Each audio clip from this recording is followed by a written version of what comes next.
feel like to be part of the MCU? What did it feel like when you put your costume on for the first time?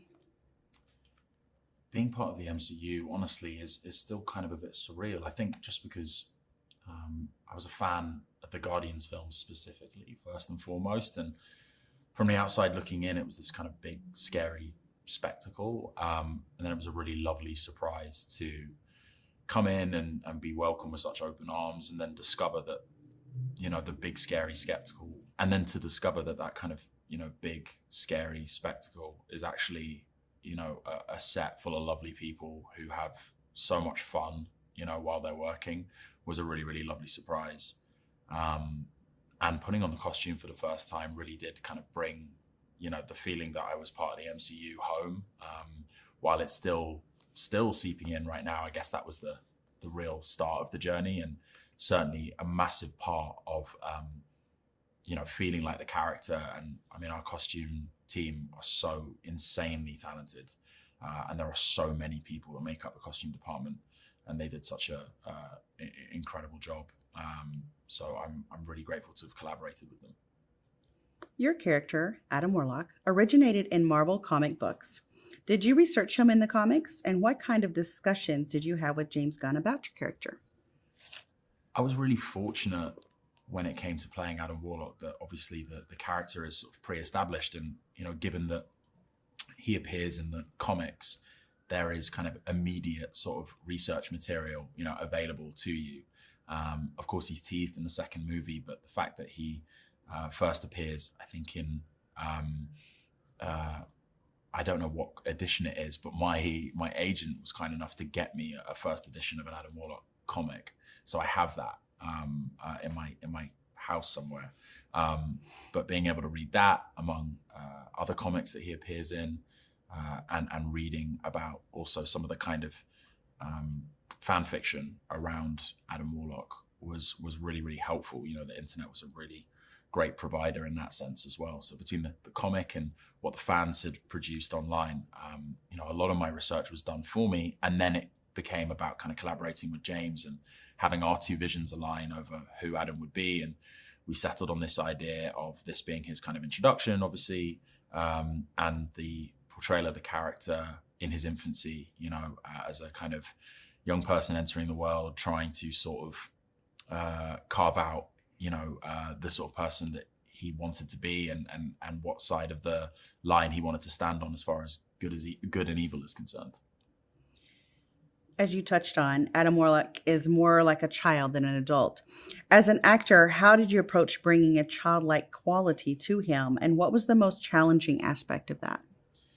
Yeah, I think playing the kind of childlike aspects of Adam's characteristics, just allows you to kind of return to that kind of imagination-led sort of childlike fun that I think, is how I kind of got into acting, and to a degree how we all kind of engage with acting. I think, in some ways it's a psychological process. So you have to sort of think about, the formation of your characters, I think, from a kind of childlike starting point. So it was not a foreign concept to me preparing for the role. I think it's something I think about with all my roles.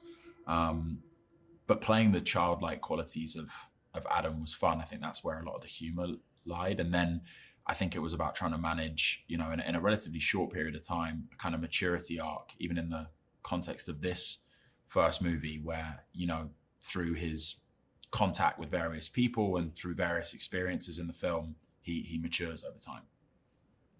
What was it like working with the established cast? Was it helpful to have your process with them around? Massive. I mean, invaluable, honestly, to have people as experienced as the Guardians Legacy cast are offering you advice and, helping you out and being able to speak to, really particular things about what it's like to shoot movies of this nature was huge for me as a young actor coming in and being the new guy. I really, really lent on them. Chris, especially from day one, was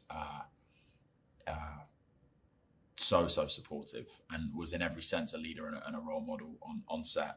So I was really grateful for him in particular. But everyone was fantastic to me, honestly, and they really kind of made me feel part of the group while we were shooting. How did the practical sets inform your acting? I don't know if I've ever been on a film with more impressive practical sets than this. Just amazing. I think the assumption is that there's a lot of green screen. You're doing kind of virtually everything against a blue screen or a green screen. And I gotta say, it's wild to be in scenes of this nature and have sometimes 90% of the world around you kind of practically there, physically there. And the way the camera team kind of embed themselves into that set and kind of sort of blend in. You can really immerse yourself in those worlds. And, our art department are just nuts talented. It really blew my mind. And it's kind of hard to not sort of have it take you out, at least initially, because you're kind of marveling at how incredible each set is, but you've got to, switch off. I guess in Adam Warlock's world, it's like, it's the bathroom or it's the kitchen or it's the, don't stare at it all in wonderment, but it eventually becomes something that just helps you lose yourself in any given scene and feel more like the character. And every department are kind of pulling to try and achieve the same goal, and it makes my job in the acting department much easier. And what was it like to work with director James Gunn? So amazing. I mean, he's so talented in so many ways. I think James, as a writer, a director, a producer, he's kind of unlike anyone I've come across. Don't think I've ever seen anyone with such a kind of realized and confident vision of what they want, in advance of trying to kind of execute it. He storyboards the whole movie well before we get to set. He's got the playlist, the soundtrack, I should say, sorted before, maybe even the script is fully finalized.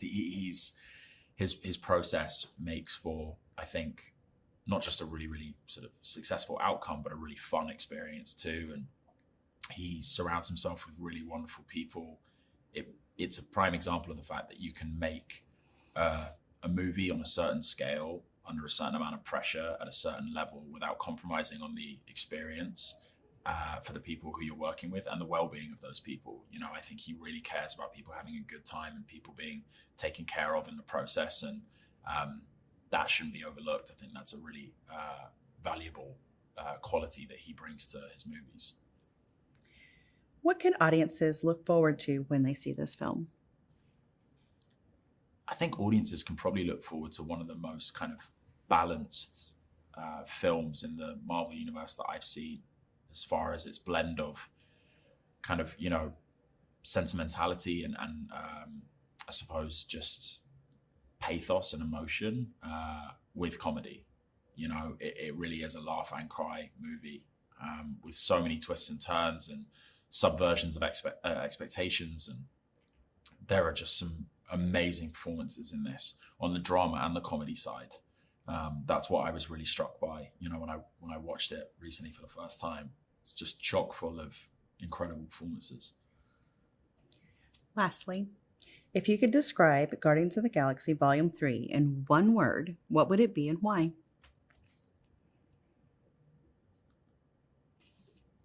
I think if I had to describe Guardians of the Galaxy Volume 3 in one word, it would be climactic.